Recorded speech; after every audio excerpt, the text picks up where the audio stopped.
चलिए प्रारंभ करते हैं। हमने जाना था कि धर्म द्रव्य और अधर्म द्रव्य क्या है। धर्म द्रव्य और अधर्म द्रव्य के विषय में हमने जाना था कि जो गति में परिणत जीव और पुद्गल हैं उनको उदासीन रूप से गमन में जो सहायक है उसे धर्म द्रव्य कहते हैं। अधर्म द्रव्य के बारे में जाना था कि ठहरे हुए जीव और पुद्गलों को जो ठहरने में सहायक होता है उसे अधर्म द्रव्य कहते हैं। इस प्रकार से धर्म और अधर्म द्रव्य को हमने जाना था। आइए अब हम आगे बढ़ते हैं आकाश द्रव्य की ओर कि आकाश द्रव्य क्या है। किन्हीं की कोई जिज्ञासा? जी अलका जी आपको अनम्यूट कर रहे हैं जी।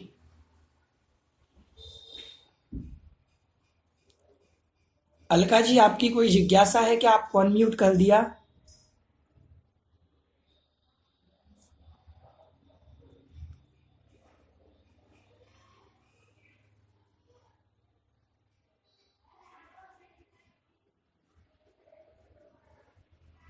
ये एंजल जैन कौन है? आपको अनम्यूट किया।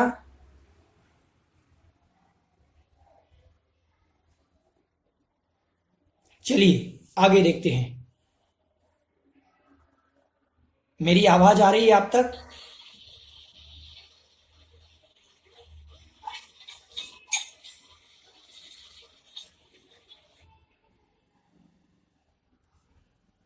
चलिए, हमने कल की कक्षाओं में धर्म और अधर्म द्रव्य को जाना कि धर्म द्रव्य क्या है, अधर्म द्रव्य क्या है। तो धर्म द्रव्य हमने कल जाना था कि जो जीव और पुद्गलों को उदासीन रूप से चलने में सहायक होता है उसे धर्म द्रव्य कहते हैं। अधर्म द्रव्य हमने जाना था कि जो जीव और ठहरे हुए जीव और पुद्गलों को उदासीन रूप से ठहराने में सहायक होता है उसे अधर्म द्रव्य कहते हैं। आइए अब हम देखते हैं आकाश द्रव्य क्या है। आकाश द्रव्य की परिभाषा देखते हैं।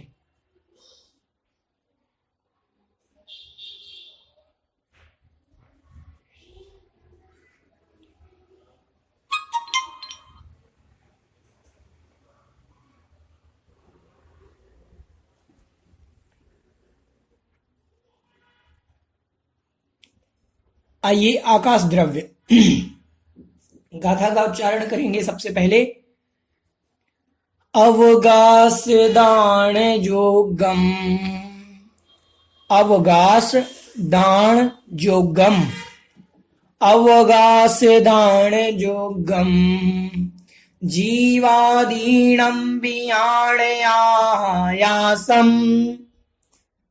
जैनम लोगागासम, अल्लोगागासमिधि दुविहम, अवगास दान जोगम, जीवादीनं वियाणयायासम, जैनम लोगागासम, अल्लोगागासमिधि दुविहम। आइए जो भी इस गाथा का उच्चारण करना चाहते हो वह उच्चारण करेंगे। जी एंजल जैन आपको अनम्यूट कर रहे हैं।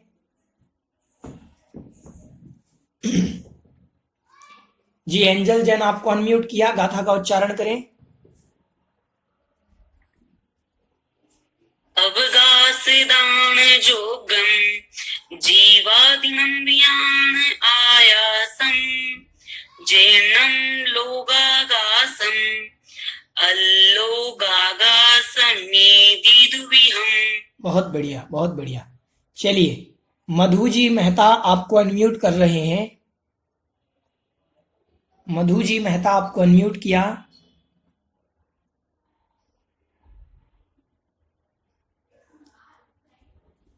चलिए आशा जी आपको अनम्यूट कर रहे हैं।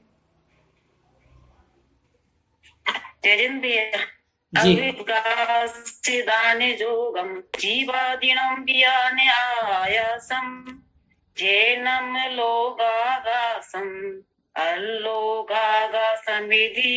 दुविहम। जी, ज्योति जैन ये डूंगरपुर आपको अनम्यूट कर रहे हैं। जी, आपको अनम्यूट किया। भैया जी, जी, गाथा का उच्चारण करेंगे।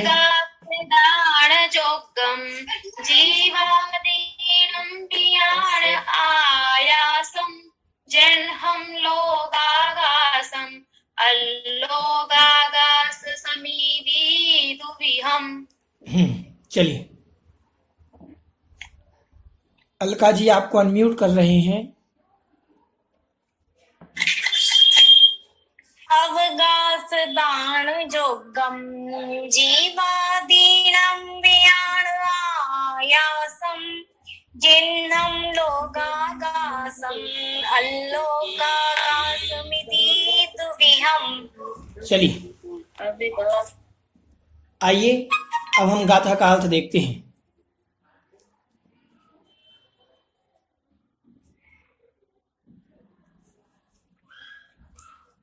अवगास मतलब अवकाश, अवकाश मतलब होता है स्थान, अवकाश मतलब स्थान, अवगास का निकलेगा अवगास, तो अवगास का निकलेगा जो अवकाश देने में, दान मतलब देने में, अवगास मतलब अवकाश, दान मतलब देने में, जोगम मतलब जो योग्य है, जो अवकाश देने में योग्य है, अवकाश दान जोगम, अवकाश देने में जो योग्य है। किनको अवकाश देने में? तो कहा जीवादीनम, जीव आदि को, जो जीव आदि को अवकाश देने में योग्य है, समर्थ है, उसे वियाण मतलब जानो, जानना चाहिए। क्या जानो उसे? आयासम, आकाश द्रव्य जानो। जो अवकाश देने में समर्थ है, स्थान देने में समर्थ है, किनको? जीव आदि द्रव्यों को, उसे वियाण मतलब जानो। क्या जानो? आयासम, आकाश द्रव्य जानो। जैनम, ऐसा जिनेन्द्र भगवान ने कहा है। और क्या कहा है जिनेन्द्र भगवान ने?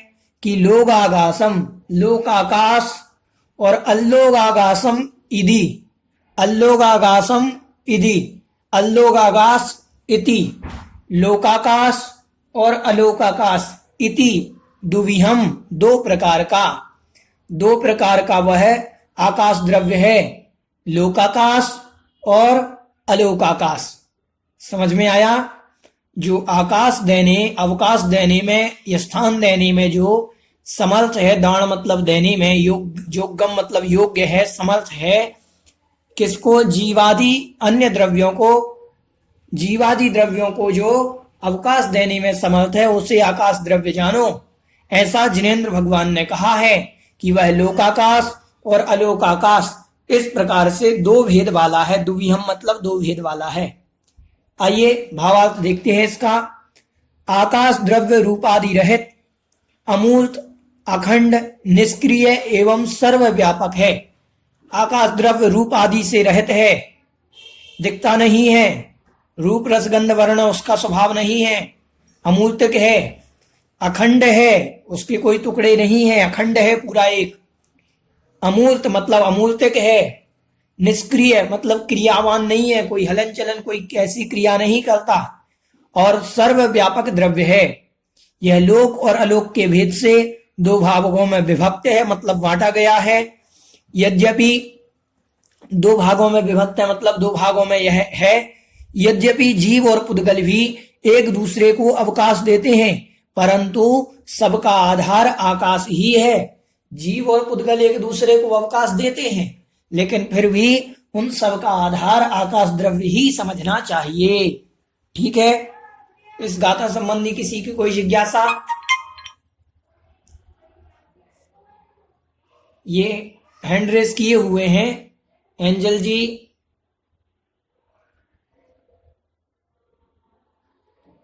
चलिए, किसी की कोई जिज्ञासा तो नहीं इस गाथा संबंधी? जी, सोनाली दीदी आपको अनम्यूट किया है महाराष्ट्र से। हाँ भैया जी, अभी आपने जो कहा ना हम्म। कि जीव अवकाश देता है सभी को, जीव और पुद्गल जीव आपस भी? में एक दूसरे को अवकाश देते हैं। हाँ, हाँ तो जीव कैसे देता है? जीव में और पुद्गल में आपस में मिलते हैं। कर्म और जीव एक साथ रहते हैं कि नहीं रहते हैं? हाँ रहते हैं, तो हाँ कर्म पुद्गल है और हाँ जीव जीव है, तो ये दोनों एक साथ रह रहे हैं। तो ये हाँ, अवकाश देना हुआ रह आपस रहे में हैं। एक दूसरे को, एक ही स्थान पर दोनों रह रहे हैं। हाँ हाँ हाँ तो हाँ, इन सब का आधार सही आकाश सही। द्रव्य है। हाँ जी, मधु जी मेहता आपको अनम्यूट कर रहे हैं। जी, मधु जी मेहता। अवगाह का मीनिंग क्या है? किसका? हेलो हाँ, किस शब्द का मीनिंग? हेलो हेलो, हाँ बोलिए। अवगाह का मीनिंग क्या है? अवगाह मतलब स्थान, स्थान देना। अवगाह का मतलब होता है स्थान देना। अवकाश, स्थान, आकाश, स्थान देना रहने के लिए, उसका नाम है अवकाश, अवगाह। तो ये जो स्थान देना है, ये आकाश, तो ये स्थान देने के अर्थ में आते हैं कि ये स्थान देता है। जितने भी जीव, पुद्गल, धर्म, अधर्म, काल और स्वयं आकाश द्रव्य भी आकाश द्रव्य में रहता है। समझ में आ रहा है? यस। जी, किसी की और जिज्ञासा इस विषय में? जहां पर पूरा लोक है, एक आपको अगर नक्शा मिलेगा मुझे कहीं, मिल गया। देखें, ये लोक है। इस लोक में जीव द्रव्य, पुद्गल द्रव्य, धर्म द्रव्य, काल द्रव्य, आकाश द्रव्य, अधर्म द्रव्य सभी रहते हैं। आकाश द्रव्य जितने क्षेत्र को ये घेर रहा है उसको लोकाकाश कहते हैं। ठीक है, जितने क्षेत्र को ये घेर रहा है उसको लोकाकाश कहते हैं। और इस क्षेत्र से बाहर अनंत आकाश है, अनंत जिसका कोई अंत नहीं, उसे कहते हैं अलोकाकाश। ये चित्र आपने सभी जन ने देखा होगा, ऐसा चित्र। ठीक है, चलिए, तो जितने में ये है 14 राजू उतंग नव लोक पुरुष संठान तामे जीवनादिते भरमत है विज्ञान। तो ये अनंत आकाश, लोकाकाश की आकृति के बाहर जितना भी आकाश द्रव्य है उसे अलोकाकाश कहते हैं। और जितने में छहों द्रव्य रहते हैं, स्वयं आकाश द्रव्य भी उस आकृति में रहता है, उसे हम लोकाकाश कहते हैं। ठीक है, चलिए, किसी की कोई जिज्ञासा?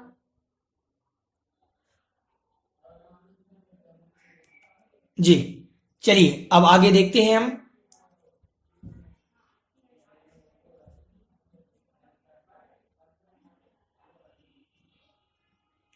ये हुआ आकाश द्रव्य। आगे कह रहे हैं आकाश द्रव्य के भेद। आकाश द्रव्य के क्या यहां भेद तो बतला दिए थे। अब आकाश द्रव्य के भेद की परिभाषा क्या है कि लोकाकाश, आपने पिछली गाथा में बताया कि लोकाकाश और अलोकाकाश, तो इनकी परिभाषा भी तो बतलाओ कि लोकाकाश क्या है, अलोकाकाश क्या है। तो कह रहे हैं धम्मा धम्मा कालो, धम्मा धम्मा कालो पुग्गल जीवाय संति जावदिये आया से सो लोगो तत्तो पर दो वलो गुत्तो धम्मा धम्मा कालो पुग्गल जीवाय संति जावदिये आया से सो लोगो तत्तो पर दो अलो गुत्तो। ठीक है, गाथा का उच्चारण जो भी करना चाहते हो हैंड रेस करेंगे। जी, सानिया जी आपको अनम्यूट कर रहे हैं जी। धम्मा धम्मा कालो पुक्कल जीवाय संति जावतिये आया से सो लोगो तत्तो पर दो अलोक तो। ठीक।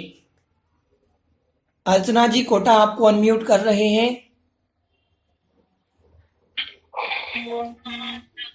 कालो पुक्कल जीवाय संति जावदिये आया से सो लोगो तत्तो पर दो अलोकुतो। आभा जी आपको अनम्यूट कर रहे हैं। आभा जी।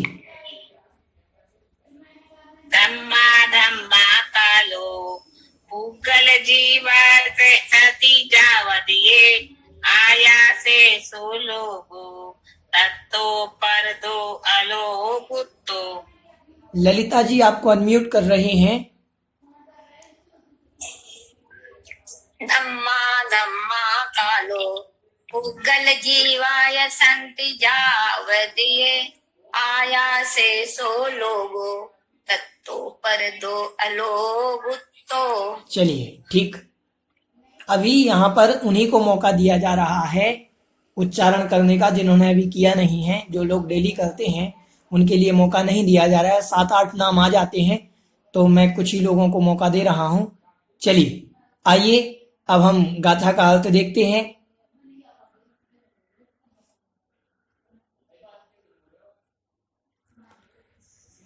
धम्मा धम्मा यहां से निकलेगा धर्म और अधर्म।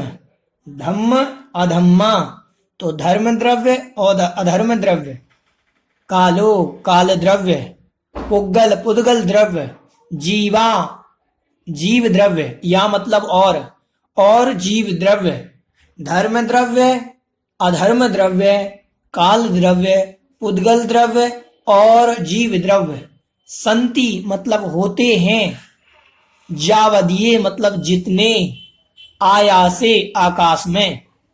जितने आकाश में धर्म अधर्म काल पुद्गल और जीव द्रव्य होते हैं सो लोगो वह लोकाकाश है। सो मतलब वह, लोगो मतलब लोकाकाश है। और तत्तो मतलब उससे, परदो मतलब उससे अलग उससे बाहर, उससे परतः मतलब उससे बाहर। किससे? लोकाकाश से। लोकाकाश से बाहर जो भी है वह अलोगुत्तो अलोकाकाश है। ठीक है, समझ में आया? लोकाकाश के बाहर अलोगुत्तो अलोकाकाश है। जितने में आकाश द्रव्य अनंत है उस अनंत आकाश द्रव्य में जहां जहां पर भी जीव द्रव्य अजीव द्रव्य जीव पुद्गल द्रव्य धर्म द्रव्य अधर्म द्रव्य और काल द्रव्य होते हैं उतने आकाश द्रव्य को हम लोकाकाश कहते हैं और उसके बाहर के शेष आकाश द्रव्य को अलोकाकाश कहते हैं। अलोकाकाश कितना बड़ा? अनंत, इसका कोई परिमाण नहीं।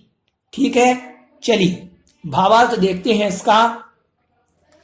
आकाश के जितने हिस्से में जीव आदि 6 द्रव्य पाए जाते हैं वह लोकाकाश है।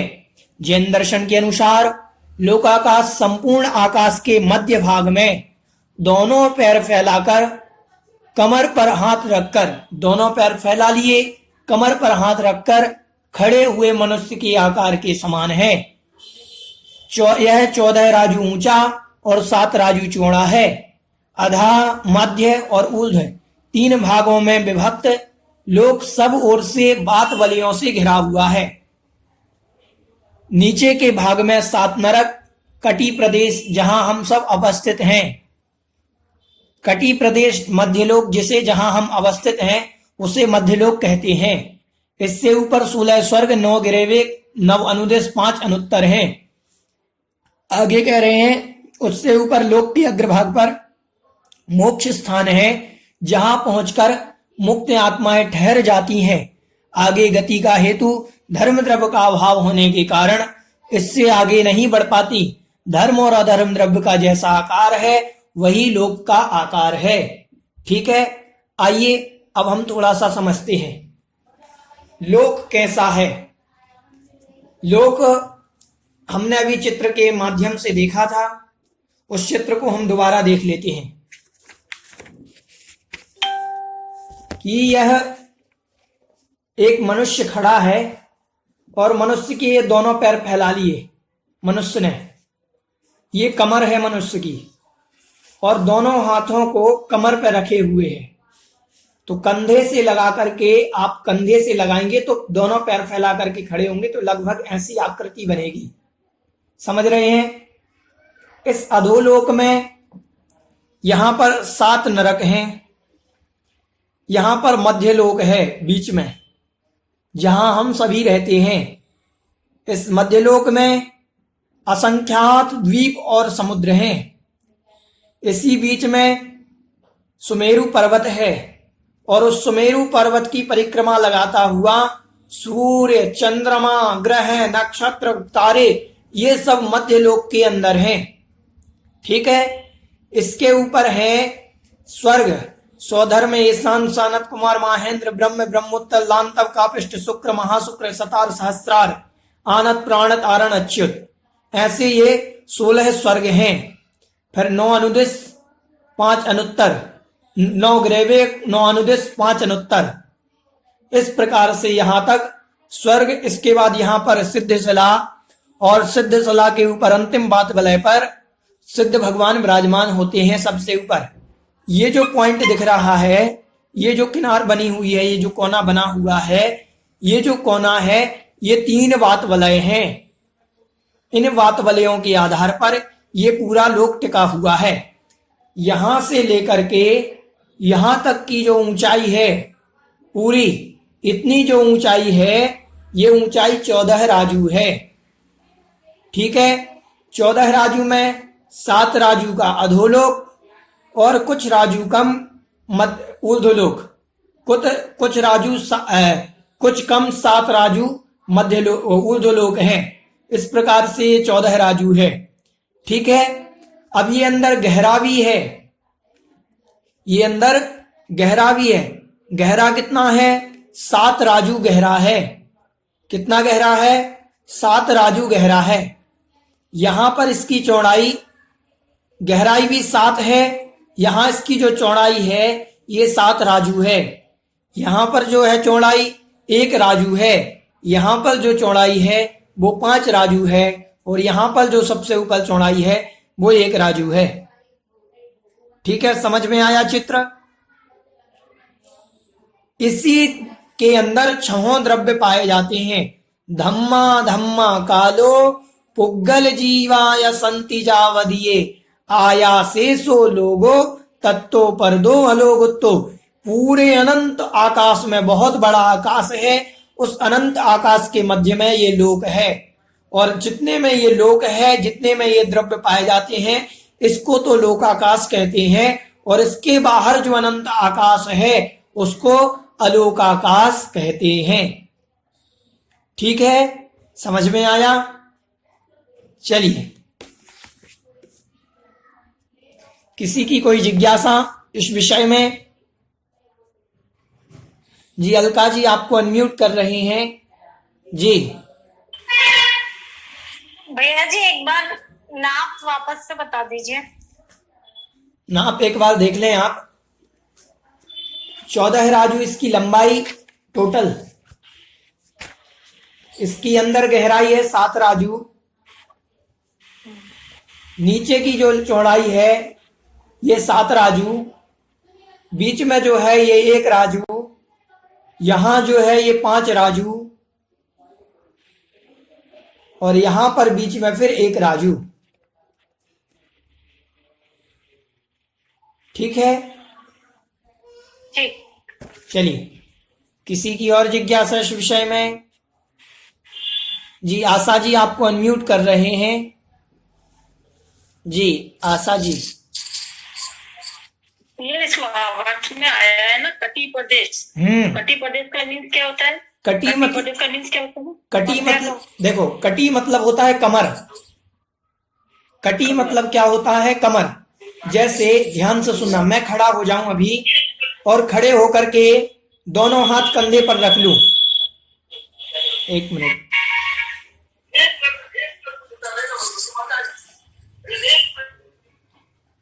दोनों हाथ कंधे पर रख लूं तो ये जो प्रदेश बन रहा है, देखो ये ऊर्ध्वलोक का बनेगा। हम जो बेल्ट लगाते हैं पैंट में, जो बेल्ट की आकृति बनी उसे मध्यलोक समझना। बेल्ट की आकृति को मध्यलोक समझना। बेल्ट लगाने से ऊपर यहां तक का जो आकार बन रहा है ये ऊर्ध्वलोक समझना, और उसके नीचे का अधोलोक। ऐसी आकृति होती है, ऐसे हाथ रखे हुए। एक 12 भावना में, छोटी वाली 12 भावना में आता है कि 14 राजू उतुंग नव लोक पुरुष संठान। लोक पुरुष कहा है उसको, 3 लोक को क्या कहा है? लोक पुरुष। लोक पुरुष मतलब मनुष्य की आकृति वाला, ठीक है। कटी प्रदेश मतलब कमर वाला प्रदेश, उसको कहते हैं कटी प्रदेश। जी रीनू जी पहाड़िया आपको अनम्यूट कर रहे हैं। जय जिनेन्द्र भैया जी। इसमें भावार्थ में जो लास्ट लाइन लिखी है, धर्म और अधर्म द्रव्य का जैसा आकार है वैसा लोक का आकार है। धर्म और धर्म द्रव्य का तो कोई आकार होता नहीं है। आकार मतलब जितने धर्म और जितने में धर्म और अधर्म द्रव्य फैला है उतना ही लोक आकाश का आकार है। मैंने आपको कल बतलाया था कि धर्म द्रव्य इस आकृति वाला है। आकृति मतलब इसके बाहर नहीं है। ये जो बात वलय है इन तक ही धर्म द्रव्य है।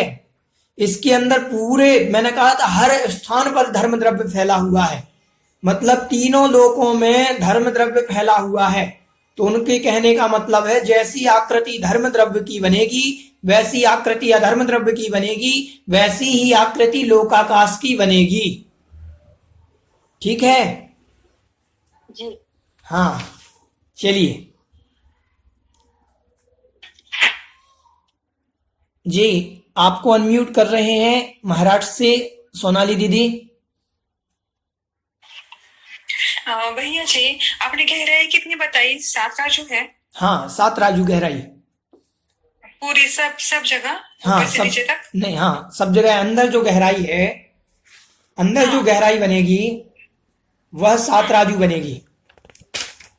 देखो जैसे ये पुस्तक है, ये जिनवाणी है, ये सामने से दिख रही है। अब इसकी गहराई हम 2 इंच मान लेते हैं, 1 इंच मान ली, तो ये बाहर किसी भी आकृति की रहे, यहाँ 2 फुट रहे, यहाँ 3 रहे, यहाँ कुछ भी रहे, लेकिन अंदर गहराई पूरी बराबर है ऊपर से नीचे तक। तो अंदर जो गहराई है ये 7 राजू है पूरी गहराई, समझ रहे हैं? लोक की अंदर की गहराई पूरी 7 राजू है, अंदर जो गहरा है। हाँ हाँ ठीक है, समझ भैया। हाँ हाँ हाँ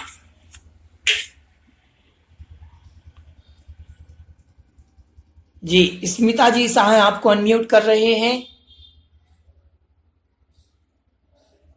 हाँ भैया जी, राजू मध्य लोक खाली एक राजू में आ जाता है?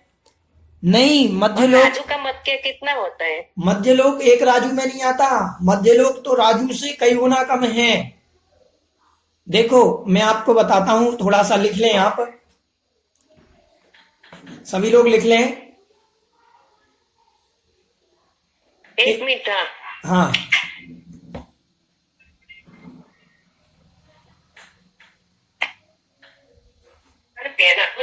4 कोष का 3 कोष का 3 कोष का लिखें। 3 कोष बराबर 1 लघु योजन।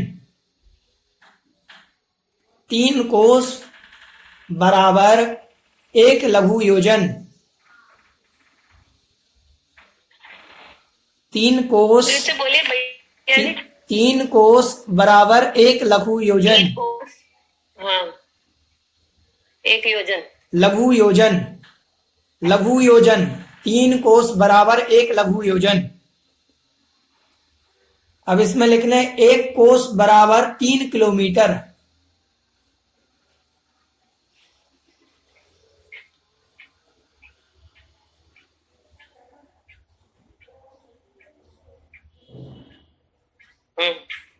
एक मिनट, मैंने अभी क्या लिखाया लघु योजन का? 3 कोष कोस बराबर 1 योजन लघु योजन। एक मिनट। तो वहां 3 कोस 4 3 12। तो एक मिनट में लगा देख करके बताता हूँ आपको। एक कागज में लिखा था मैंने कुछ।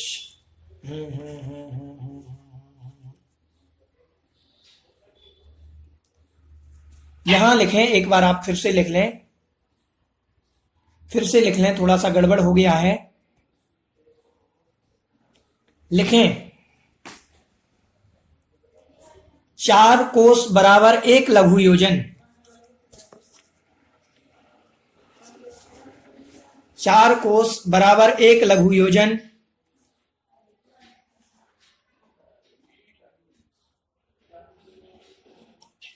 1 कोस बराबर 3 किलोमीटर। 3 किलोमीटर। हाँ, 1 कोस बराबर 3 किलोमीटर। ठीक है, चलिए अब लिखें 2000 कोस बराबर 1 महायोजन। 2000 कोस बराबर 1 महायोजन।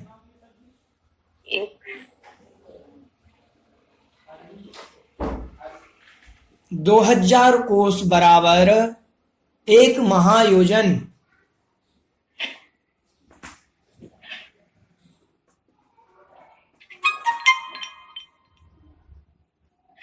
ठीक है, अब लिखें असंख्यात महायोजन बराबर असंख्यात महायोजन बराबर असंख्यात महायोजन बराबर 1 राजू।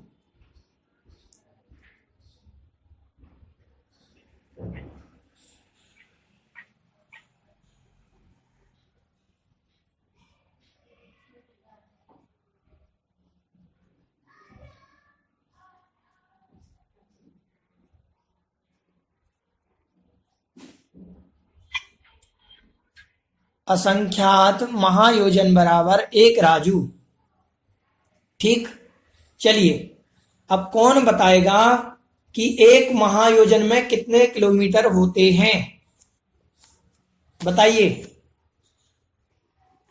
1 महायोजन में कितने किलोमीटर होते हैं? हैंड रेस करके बताइए।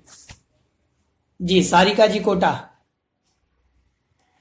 कितने किलोमीटर? 6000 किलोमीटर। 6000 किलोमीटर। और लघु योजन में कौन बताएगा? 1 लघु योजन में स्मिता जी सहाय आप बताएंगी जी। 1 लघु योजन में कितने किलोमीटर? कस्तूरी जी सहाय आपको अनम्यूट कर रहे हैं।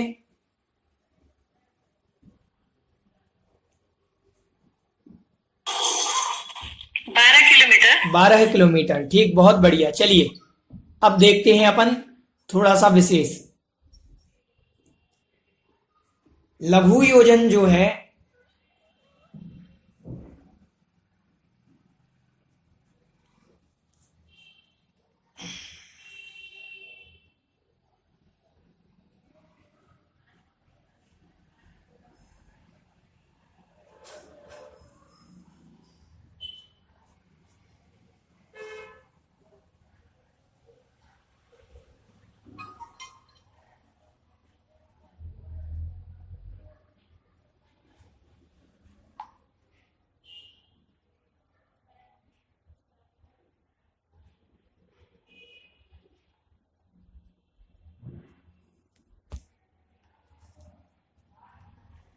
जुड़ जाएं सभी लोग।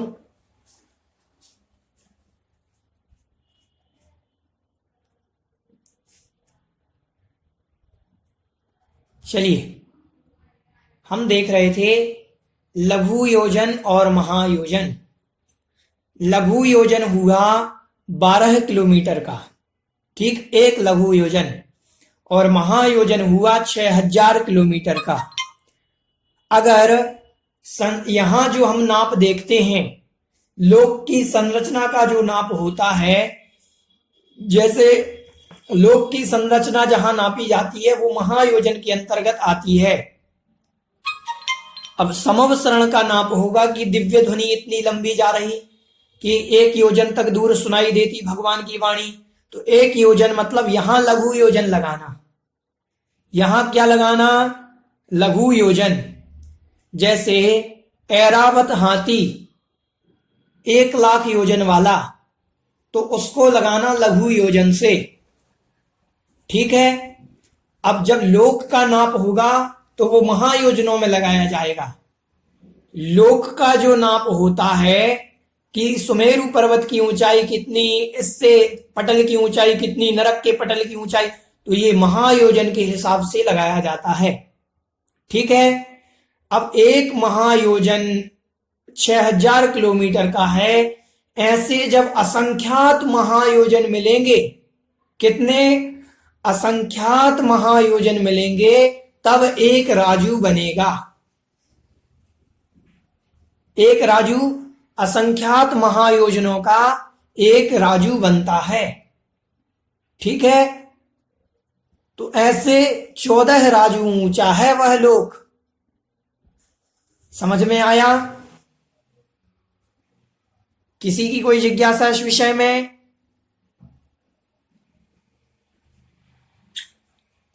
असंख्यात बोले तो फिर लिमिट नहीं? नहीं, लिमिट नहीं। लिमिट तो है, सुनो, लिमिट है लेकिन संख्या में नहीं है। हाँ। लिमिट तो है उसकी लेकिन संख्या नहीं है।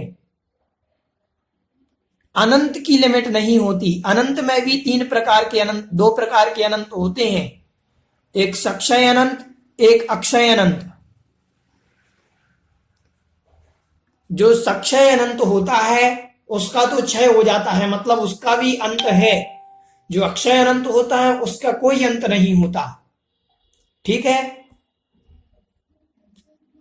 तो असंख्यात की लिमिट तो है बस, लेकिन संख्या से बाहर है।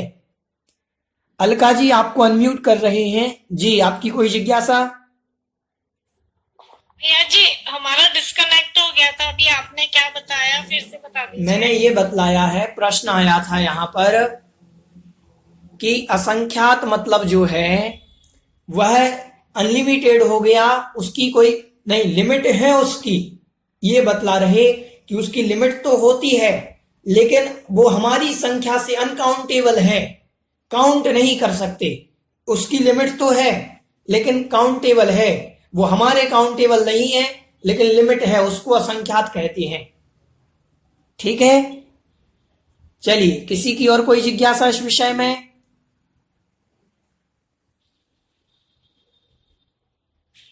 ठीक, समझ में आया लोकाकाश के विषय में कि लोकाकाश क्या है? जो सारे द्रव्य को, समस्त द्रव्यों को जो स्थान देने की सामर्थ्य रखता है उसे लोकाकाश कहते हैं। ये जो हमें आकाश दिख रहा है, नीला आसमान, ये आकाश नहीं है, ये तो पुद्गल है, क्योंकि पुद्गल दिखाई देता है, आकाश द्रव्य दिखाई नहीं देता। ठीक है। तो आकाश द्रव्य अनंत, पूरे लोक में अनंत आकाश है, उस अनंत आकाश के अंदर अपना पूरा तीनों लोक हैं, ऐसा समझना चाहिए। चलिए, आज बस इतना ही आकाश द्रव्य के बारे में हमने समझा। आकाश द्रव्य की दोनों गाथाएं आप याद कर लेंगे तो बहुत अच्छा रहेगा कि आकाश द्रव्य क्या है, उसके क्या भेद हैं, तो ये बहुत अच्छा रहेगा। ठीक है। सभी को जय जिनेन्द्र। जिनवाणी स्तुति करते हैं। बोधि समाधि परिणाम शुद्धि स्वात्मोपलब्धि शिव शोक सिद्धि चिंतामणिं चिंतित वस्तुदानि त्वां वन्द्यमानस्य ममस्तु देवी। 9 बार नमो का।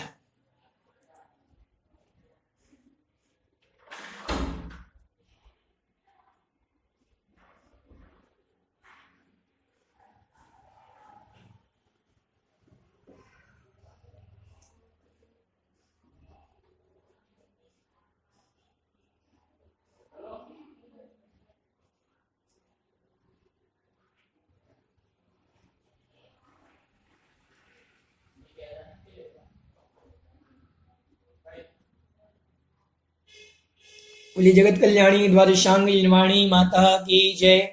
संत शिरोमणि आचार्य गुरुदेव श्री विद्यासागर जी महामुनि